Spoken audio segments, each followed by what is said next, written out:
আসসালামু আলাইকুম। Doctor consultancy থেকে আমি আসাদুল্লাহ টিভি.বিডি ইউটিউব চ্যানেল থেকে আসাদুল্লাহ কনসালটেন্ট আছি তোমাদের সাথে এমবিবিএস ফোর্থ ইয়ার শেষ পর্যায়ে। তো আজকের যে টপিকটা নিয়ে আলোচনা করব মোটামুটি মোস্ট ইম্পর্টেন্ট, সেটা হচ্ছে যে ঢাকা শহরের প্রাইভেট মেডিকেল কলেজগুলোর অবস্থা এবং কি কি ঘটনা বর্তমানে করতেছে, কি কাহিনী করতেছে, কি সমস্যা করতেছে, কি ঝামেলা করতেছে, সবকিছু আজকে আমি তুলে ধরবো। হ্যাঁ, দেখো, আজ থেকে দীর্ঘ 5 মাস আগে আমি তোমাদেরকে কিন্তু একটা লেকচারে দিয়েছিলাম ঢাকা মেডিকেল কলেজগুলোর অবস্থা রয়েছে, ঢাকার শহরের বাইরের মেডিকেল কলেজগুলির কি অবস্থা ওই বিষয়ে। তোমরা জানো যে যার পজিশন 5,000 পজিশন ও ঢাকা মেডিকেল কলেজ মানে ঢাকা শহরের মেডিকেল কলেজে পড়তে চাই, যার পজিশন 60,000 ওই স্টুডেন্টও ঢাকা মেডিকেল কলেজেই পড়তে চায়, মানে ঢাকা শহরের কোনো না কোনো একটা প্রাইভেট মেডিকেল কলেজে। মানে মোট কথা সবাই ঢাকা ঢাকা ঢাকা চাই, বুঝতে পারছো? এটা হচ্ছে বাস্তব, একদম 99% স্টুডেন্টই চাই। তো আমি তখন কিন্তু সমস্যাগুলি তুলে ধরছিলাম, একটা একটা পয়েন্ট করে লেখা তুলে ধরে কিন্তু বিশ্লেষণ করছি। এখন ওইগুলোকে আমি এমনি বলছি, এগুলো গতিবিধি বলছি। এমনকি আমার, তোমরা জানো যে এত কন্টেন্ট শত প্রায় 300-এরও বেশি কন্টেন্ট দিয়েছি, লেকচার দিয়েছি, কোনো মানে কথা কি আমার মনে করো হয়েছে, মানে মিস হয়েছে? সবই তো মানে কাটায় মিলে গেছে। তো এই ভিডিওটার কন্টেন্টও কাটা মিলে গেছে। দেখো, আমি তখন ঢাকা শহরের অসুবিধাগুলো তুলে দিছি, দেখিয়ে দিছি যে কোনো সুবিধা নাই, সব অসুবিধা। শুধু একটা সুবিধা আছে, সেটা হচ্ছে তোমার লাইফস্টাইল, যাতায়াত, এটা সুবিধা আছে, আর বাকি সব অসুবিধা ঢাকা শহরের প্রাইভেট মেডিকেল কলেজগুলি যেগুলি আছে 15-20টা। তো দেখো যে অজস্র স্টুডেন্ট কমপ্লেন দিছে, রাত্রে 3টা বাজে নক দেয়, 4টা বাজে নক দেয় আমাকে হোয়াটসঅ্যাপে, 1টা বাজে, 2টা বাজে। ওদের কষ্টগুলি যখন শুনি না, তখন নিজের কাছে খুবই খারাপ লাগে। তারপর নিজের স্থান থেকে যতটুকু পারি মোটিভেট করে এসব মেয়েদেরকে আমি মোটামুটি সাপোর্ট দেওয়ার একটা চেষ্টা করি। ওরাও ঢাকা শহরের কোনো না কোনো একটা মেডিকেল কলেজ পড়তেছে, এগুলি টপ মেডিকেল কলেজ, আমি নাম তো উচ্চারণ করবো না, উচ্চারণ সমস্যা আছে। দেখো, টপগুলির এই অবস্থা, আর যেগুলি মিডিয়াম, নর্মাল, নতুন, এগুলি কি অবস্থা করে বুঝে নাও, ঠিকই সমস্যা হয়। এক, বর্তমানে এসব মেডিকেল কলেজগুলো ওদের এমন পরিমাণ চাপ দিচ্ছে, মানে ক্লাস শুরু হওয়ার পরে যেটা বলার ভাষা নাই। স্টুডেন্ট ডিপ্রেশনে, টেনশনে, হতাশায়, পেরেশানিতে, আত্মহত্যা পর্যন্ত কন্ডিশনে চলে গেছে। শুধু কি তাই, ঢাকা শহরের টপ মেডিকেল কলেজগুলিতে মেধাগোটে চান্স পেয়েছে, মানে ফ্রিতে। অন্যরা পড়লে দেখা গেছে যে প্রায় 40 লক্ষ টাকা খরচ হবে, আর এই ছাত্রী খরচ হবে মাত্র 1 টাকাও খরচ হবে না। অথচ ওই মেধাগোটার স্টুডেন্টও ফ্রিতে পাওয়ার সুযোগ পায়ও চাপের কারণে কি আউট সাইডা দিচ্ছে মেডিকেল কলেজে। ওকে বুঝাইছে বহুত, বুঝো কি অবস্থা। বলতেছে বলছে তোমার এই অবস্থা হলে যারা টাকা দিয়ে ভর্তিছে ওদের কি অবস্থা? ওরা এখানে তো 12,000 সিরিয়ালের উপরে যারা কাউকে নেয়নি, 12,000 সিরিয়াল পর্যন্ত যারা ছিল ওদের শুধু নিছে। সরকারি যদি 5,000 পর্যন্ত চান্স পা, তার মানে মোটামুটি ওরও কিন্তু মোটামুটি সিরিয়াল, মানে এই 12,000 সিরিয়াল হলে বুঝতে পারতেছে ওরা টপার স্টুডেন্ট। বলতেছে ভাইয়া, ওরও একই কথা বলতেছে, যদি টাকা না দিয়ে, মানে টাকা দিয়ে ভর্তিছে, এখন তো ধরা কোনো করার নাই, বাদ দিয়ে পড়া লাগতেছে। কিসের জন্য ভাই?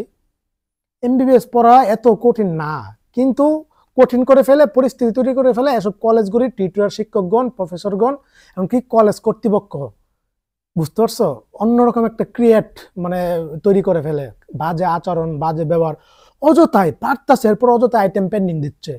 আরে ভাই, ঠিক আছে, আইটেমে 10 থেকে 6 পাইলে পাস। ও মোটামুটি প্রশ্নটা আইটেম বোর্ডের মধ্যে 10টা প্রশ্ন উত্তর দিলে 5টা 6টার মতো যদি ও পারে, তাহলে কিলার, নিয়ম কিলার। মানে আইটেমগুলি যা জিজ্ঞাসা করবে এনতে 50%, 60% পারলে মোটামুটি পাস করে দিব। অথচ ও 80%, 90% পারতেছে, পুরো ইচ্ছা করে পেন্ডিং দিচ্ছে। না পারলে ইচ্ছা করে সবার সামনে অত অপমান করাচ্ছে, কানো ধরা রাখতেছে, দাঁড়া করে রাখতেছে, বকাবাজি করতেছে। এই কি ধরনের আশ্চর্য ব্যবহারে ঢাকা শহরগুলি সবগুলি। তারপর আর কি হয় যে তোমার আইটেম কারো, কারো কার্ড শুরু হয়ে গেছে, শুরু হয়ে যাবে, কারো 1টা 2টা আইটেম পেন্ডিং, বলতেছে একটা আইটেমও যদি পেন্ডিং থাকে কার্ডে বসতে দিব না। কি ধরনের ব্যবহার এটা? এগুলো তো অতিরিক্ত। তারপর শুধু কি তাই, আরো কি ঘটে জানো? স্টুডেন্ট যদি আইটেমে পেন্ডিং খায়, তারপরে অথবা আইটেম ক্লিয়ার না করতে পারলে ভাষায় পর্যন্ত জানিয়ে দেয়, বাইরে ভাই এটা তো অতিরিক্ত। এই যে এমবিবিএস এর লাইফে একটা রুলস নিয়ম হলো, যা কিছু ঘটক না কেন বাসায় পরিবারে কোনো কিছু জানানো হয় না। এ ভাই, কলেজে না আসলেও নাকি এগুলি স্টুডেন্টদের জানিয়ে দেওয়া হয়। এই ঢাকার মেডিকেল কলেজগুলি, এগুলি অনেক স্টুডেন্ট আমাকে জানাইছে। এগুলি আমি শূন্য অবাক, আমি কোন রাজ্যে বসবাস করতেছি নিজেও বুঝতে পারতেছি না। এই ভাই, ওরিয়েন্টেশনের দিন অথবা যাও স্টুডেন্ট অভিভাবকদের নিয়ে নাকি আলাদা একটা গ্রুপও আছে, হোয়াটসঅ্যাপ গ্রুপ অথবা মেসেঞ্জার যাও হোয়াটসঅ্যাপ গ্রুপ, ওইখানে নাকি প্রত্যেকদিন আপডেট দিতে থাকে। বাইরে ভাই এটা তো একদম অতিরিক্ত, একদম বাজে। হেই হ্যাঁ কি স্টুডেন্ট গুলো এগুলো কিন্ডারগার্টেনে পড়ে, কেজি স্কুলে পড়ে, এগুলো কি ওই পাতা শ্রেণী আর 1-2 এ পড়ে? এসব তো করে যারা পিচ্ছি ছোট 1-2 এ পড়ে উড়ায় নেয়, প্লে নার্সারিতে যারা পড়ে এসব স্টুডেন্টদের এনে উচ্চশিক্ষার একটা লাইফ আসছে, এখানে ও নিজের স্বাধীনতা নিজের মতো সবকিছু করবে। এখানে ও কলেজে কখন যাচ্ছে না, আজকে গেছে না, ভালো লাগ, ডিপ্রেশন আছে, টেনশন আছে, স্বাভাবিক নাও যেতে পারে। একদম তো প্রতিদিন যে ক্লাস করবে এর মধ্যে কিছু বাধ্যবাধকতা নাই, 75% থাকলে চলছে। আর সবচেয়ে বেশি বাজে এবং কি খারাপ আচরণ হয়েছে পেন্ডিং খেলে এটা পরিবারে জানিয়ে দেয়। এটা তো ভাই আমার জানা তো আমি এই প্রথম শুনলাম। আরেকটা সবচেয়ে বাজে ব্যবহার করে, ধরো আইটেম দিতে গেছে পেন্ডিং খাইছে, এই পেন্ডিং আইটেম নাকি পরে আর নেয় না, নিতে চায় না, আরো বকাবাজি করে। এটা তো বাজে। কোন স্টুডেন্ট যদি 100 বার পেন্ডিং খায় তাহলে টিউটর শিক্ষক 100 বার ওই আইটেম নিতে বাধ্য। তো আপনি একবার আইটেম নেওয়ার পরে একটা আইটেম, আরে এক চান্সে কেউ আইটেম ঠিক মতো ক্লিয়ার করতে পারে? এক চান্সে পারে না। পেন্ডিং এর সময় ক্লিয়ার হয়ে যাবে, অথবা পেন্ডিং এর সময় আবার যখন পরবর্তীতে আবার নেবে তখন ক্লিয়ার হয়ে যাবে। আর একবার নেওয়ার পরে নাকি বাজে ব্যবহার করে। এই কলেজগুলি ঢাকা শহরগুলি এসব করতেছে, এটা একদম অতিরিক্ত। আমার শুধু মাথার উপর দিয়ে গেছে এসব শুন না। তখন ডিপ্রেশন স্টুডেন্ট যাবে না, পড়াতে এত কঠিন না, পড়াতে একদম ইজি, কিন্তু ওরা এসব পরিবেশ তৈরি করে ফেলে। বুঝতে পারছো? ইমনও ছাত্রী আমাকে কমপ্লেন দিচ্ছে, ভাই আইটেম বোর্ডে বসার পরে আমার একদম গাইম্মা টাইম্মা ভয়ে টয়ে একদম এই স্যারকে দেখলে আমার অবস্থা করোনা হয়ে যায়। মানে কিসের জন্য? এই যে খারাপ ব্যবহার করে, বই ভিত্তিক, তখন মুখ দিয়ে কিছু বাড়ো না, তো তখন খাইতে থাকে পেন্ডিং। এবার বুঝো ঢাকা শহরের আমি যা যা বলছি এবার কথা কাছে মিল পাইছো তো? শুধু কি তাই, রেজিস্ট্রেশন কিন্তু অলরেডি শুরু হয়ে গেছে ইউনিভার্সিটি। তোমরা যে ইউনিভার্সিটি আন্ডার আছো, প্রফেশনাল একদম কিন্তু মেডিকেল কলেজ নেবে না, এগুলো নিবে কোন একটা ভার্সিটি নেবে, ভার্সিটি বিশ্ববিদ্যালয়ের আন্ডারে। তুমি এমবিবিএস ধরো, তুমি ঢাকা বিভাগের মধ্যে থাকলে তোমার ঢাকা ইউনিভার্সিটি আন্ডারে যে কয়টা মেডিকেল কলেজ আছে ওইগুলি ঢাকা ইউনিভার্সিটি স্টুডেন্ট। বুঝতে পারছো? আমি নিজেও কিন্তু ঢাকা ইউনিভার্সিটি স্টুডেন্ট। ঢাকা ইউনিভার্সিটির ওয়েবসাইট কিন্তু আমার সম্পূর্ণ প্রোফাইল টোফাইল রেজিস্ট্রেশন সবকিছু A to Z ওকে করাইল। বুঝতে পারছো? আমার কিন্তু আরেকটা মেইন পরিচয় হচ্ছে আমি ঢাকা ইউনিভার্সিটি স্টুডেন্ট। তুমি নিজেও যারা ঢাকা ইউনিভার্সিটির আন্ডারে আছো, এমবিবিএস এর পর তোমার যে ডাক্তারের পর একটা সার্টিফিকেট দিবে, এটা কে দিবে? কলেজ দিবে না, এটা দিবে ঢাকা ইউনিভার্সিটি, যারা ঢাকা ইউনিভার্সিটির আন্ডারে আছো। বুঝতে পারছো? তো ঢাকা ইউনিভার্সিটি একটা রেজিস্ট্রেশন করা লাগে এমবিবিএস ফার্স্ট ইয়ারে ভর্তি হওয়ার পরেই, অলরেডি শুরু হয়ে গেছে। তো এই রেজিস্ট্রেশনে ঢাকা শহরের কলেজগুলি কত করে নিচ্ছে জানো? কোন কলেজ 10,000, কোন কলেজ আমাকে কালকে রাত্রে একজন জানাইছে 20,000 টাকা নিচ্ছে। আমি আগে বলছি ঢাকা শহরের মেডিকেল কলেজগুলির মেইন উদ্দেশ্য হচ্ছে বিজনেস করা, ওরা টাকা ছাড়া কোনো কিছু বোঝে না। এ ভাই এই রেজিস্ট্রেশন করাতে সম্ভবত 1 টাকাও লাগে না, তাহলে আপনি 10,000 20,000 টাকা কেমনে নিচ্ছেন? 1 টাকাও লাগে না, আমি নিজে প্রমাণ। কই আমি ফার্স্ট ইয়ারে যখন পড়ি আমার মেডিকেল কলেজে আমার রেজিস্ট্রেশন করছে, কই 1 টাকাও তো নেইনি আমার কাছ থেকে। এবারও তো যারা ভর্তি হয়েছে কই ওদের তো রেজিস্ট্রেশন করতেছে, 1 টাকাও তো চাইনি। তাহলে আপনারা কিভাবে 20,000 টাকা চাচ্ছেন? না দিলে সমস্যা হবে, এটা করবে। এই ঢাকা শহরের মজা এবার বুঝ জানো, সারা জীবন ঢাকা শহর স্টুডেন্ট অভিযোগ দিচ্ছে, ভাইয়া মা বাবা পরিবার বাসা হয়েছে বরিশাল, ওরা বলতেছে ঢাকা শহর ভর্তি করে দিলে, পাঠিয়ে দিলে মেয়ে ভালো ডাক্তার হবে, বড় কিছু হবে। তো এখন ভাই আমি তো এখানে ভর্তি ক্যান্সেল করতে যাচ্ছি, আমি তো আর পারতেছি না, এসব নিতে পারতেছি না, আত্মহত্যা করবো নাহলে ভর্তি ক্যান্সেল করবো। ওদের চাপে সবার সহ্য হতেছে না, এসব আজাইরা চাপ। ঠিক সেভাবে 99% স্টুডেন্ট চাই ঢাকা শহর। ঢাকা শহরের মজা বুঝো, যারা অলরেডি ভিডিও দেখতেছে ওরা বুঝতেছে তোমাদের সাথে কি কি ঘটনা ঘটে, কি কি হচ্ছে। আমি আগে বলছি ঢাকা শহরে কোনো সুবিধা পাবা না, শুধু সব অসুবিধা। রেজিস্ট্রেশনের টাকা তুমি দেখো, ওই কলেজে 100 স্টুডেন্ট যদি থাকে 20,000 টাকা করে, আর যদি নেই রেজিস্ট্রেশন 20 লক্ষ টাকা উঠে।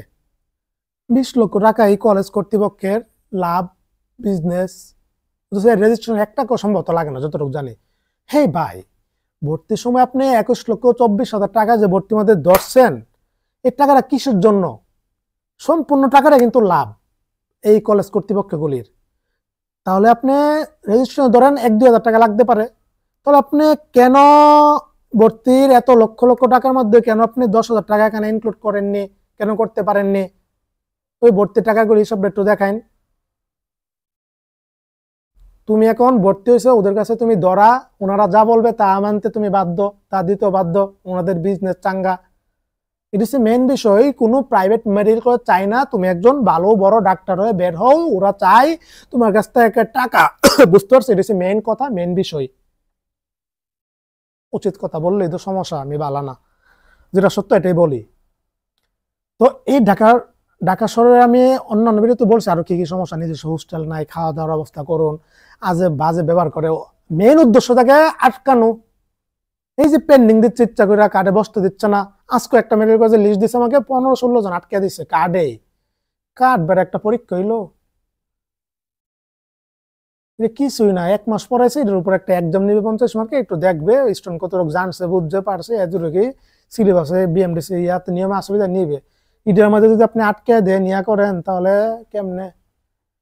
বিষয় হচ্ছে আটকানো দেওয়াটা মেন উদ্দেশ্য না। মেন উদ্দেশ্য হচ্ছে কার্ডে আটকে দিছে মানে ওকে প্রফেট পর্যন্ত আটকাইবার চেষ্টা করবে। আটকাইতে পারলে ও বেজড অফ হয়ে যাবে, 6 মাস 1 বছর পিছিয়ে পড়বে, টাকা পাচ্ছে মেডিকেল কলেজ। এটা হচ্ছে মেন।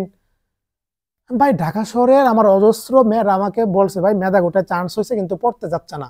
বুঝো, ফ্রিতে পড়ার সুযোগ পাইছে প্রাইভেটে, এরপর পড়তে চাচ্ছে না, ভর্তি ক্যান্সেলের জন্য অনেক কান্নাকাটি করছে। এই যে কিছু পড়া না, আইসা নাকি বুং বাং মোবাইল টিপে, এটা কিছু বোঝা না।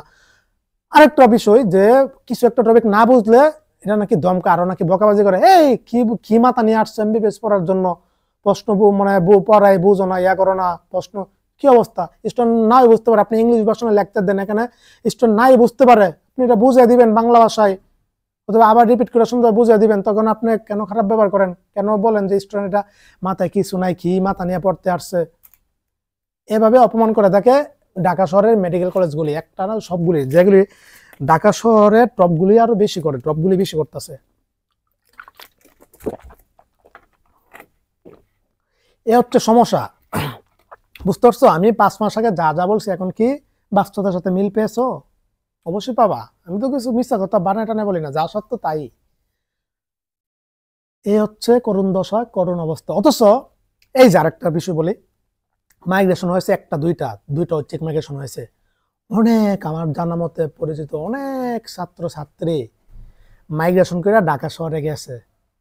হ্যাঁ, অথচ ওরা আগে যে সব মেডিকেল কলেজগুলিতে ছিল, এখন থাকতো, এখন কান্নাকাটি করতেছে, কোনো আসলাম রে, কোন জান নামে আইসে পড়লাম। পুরো সব উল্টা, যা ভাবছে যে চিন্তা ভাবনা নিয়ে আসছে এখন সম্পূর্ণ উল্টা। আগের মেডিকেল কলেজে যেগুলিতে ছিল ওইগুলোতে ঢাকা ইউনিভার্সিটির আন্ডারে, ওইগুলিতে কোনো আটকানা, প্রফে কোনো আটকানা, সবকিছু ইজি ভাবে নেয়, ভালো সন্তানের মতো ব্যবহার করে। এই যে রেজিস্ট্রেশন টাকা নিচ্ছে ঢাকা শহরগুলি 10,000 20,000 করে, এইসব কলেজগুলি এই টাকাটাও নেয় না। আমার কাছে প্রমাণ আছে, হয়তো খোলামেলা কিছু বলতেছি না। তারপর হচ্ছে তোমার সবকিছু কোনো ঝামেলা করে না, একদম সবকিছু ওকে, এক চান্সে পাসও করে করে করে ফেলে। তো এই কলেজ রাইকে এখন ঢাকা শহর ভাবতেছে সব কিছু না, গেছে এখন বুঝতেছে মজা, এখন তো বলতেছে মেডিকেল ভর্তি ক্যান্সেল করার কোনো সিস্টেম আছে কিনা, পড়বো না। ওই যে ডিপ্রেশন ঢুকে গেছে, টেনশন ঢুকে গেছে। বুঝতে পারছো? এখন সমাধান কি? সমাধান কিছু করার নাই, এভাবে তোমার সহ্য করে থাকতে হবে এমবিবিএস 5টা বছর 6টা বছর, তাছাড়া কিছু করার নাই। বুঝতে পারছো?